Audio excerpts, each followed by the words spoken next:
Assalamualaikum warahmatullahi wabarakatuh. Pada kesempatan kali ini, saya Rafiq Ahmad Fauzi, nomor NIM B100180418 akan menyampaikan resume jurnal yang berjudul Global Trends and Crises Comparative Capitalism and HRM.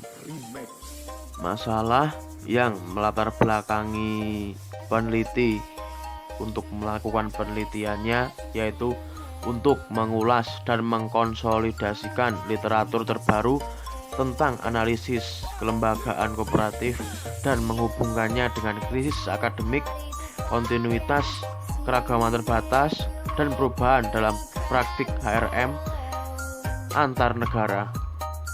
Dari latar belakang masalah dapat didapatkan tujuan penelitiannya yaitu untuk mengeksplorasi hubungan antara institusi dan praktik melalui bukti dari kelembagaan yang matang dan yang baru bermunculan.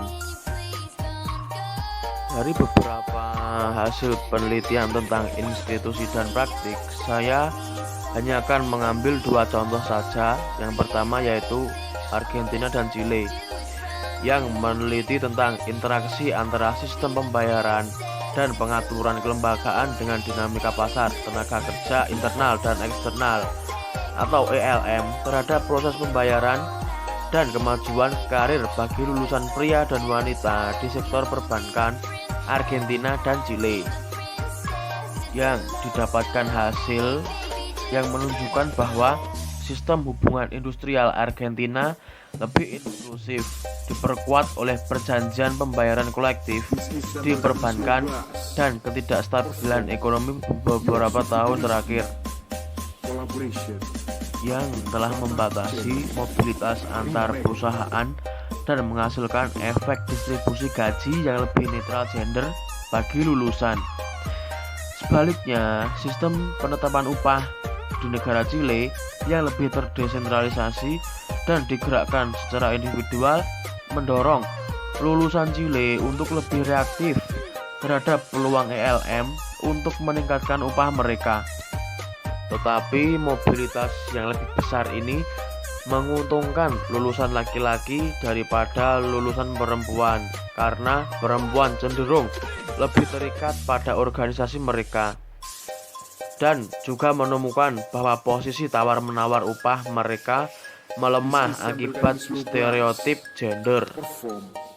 Penelitian yang kedua yaitu di negara Brunei Darussalam, yang meneliti tentang kejadian dan dampak dari rangkaian praktik SDM tertentu pada kinerja organisasi di berbagai jenis perusahaan dalam pengaturan pasar yang sedang berkembang di Brunei, di mana pengaturan kelembagaan berubah-ubah dan berkembang. Hasil menunjukkan bahwa dalam masyarakat maju, peraturan formal dan informal saling mendukung dan akan didukung oleh sistem HAM terkait. Sebaliknya, dalam pengaturan di mana pengaturan kelembagaan yang lemah, tidak akan ada insentif yang sama untuk menyebarkan budel SDM yang saling mendukung. Dan ketika ini memang ada, mereka tidak mungkin memberikan hasil yang lebih baik. Peneliti menemukan hal ini memang sering terjadi di Brunei karena penggunaan model SDM yang terintegrasi tidak bekerja lebih baik daripada intervensi individu. Berdasarkan hasil penelitian yang telah dapat ditarik kesimpulan bahwa ada minat yang berkembang dalam menyebarkan konstruksi dan kerangka kerja kapitalisme komparatif untuk memahami persamaan dan perbedaan dalam praktik HRM antar negara dan apa yang mendefinisikan praktik SDM di dalamnya. Dua faktor utama ELM dan krisis politik yang sedang berlangsung sebagian mencerminkan runtuhnya paradigma ketenaga kerjaan tradisional akibat terasingnya sektor-sektor inti para pemilih. Sekian pemaparan hasil resume jurnal internasional dari saya. Wassalamualaikum warahmatullahi wabarakatuh.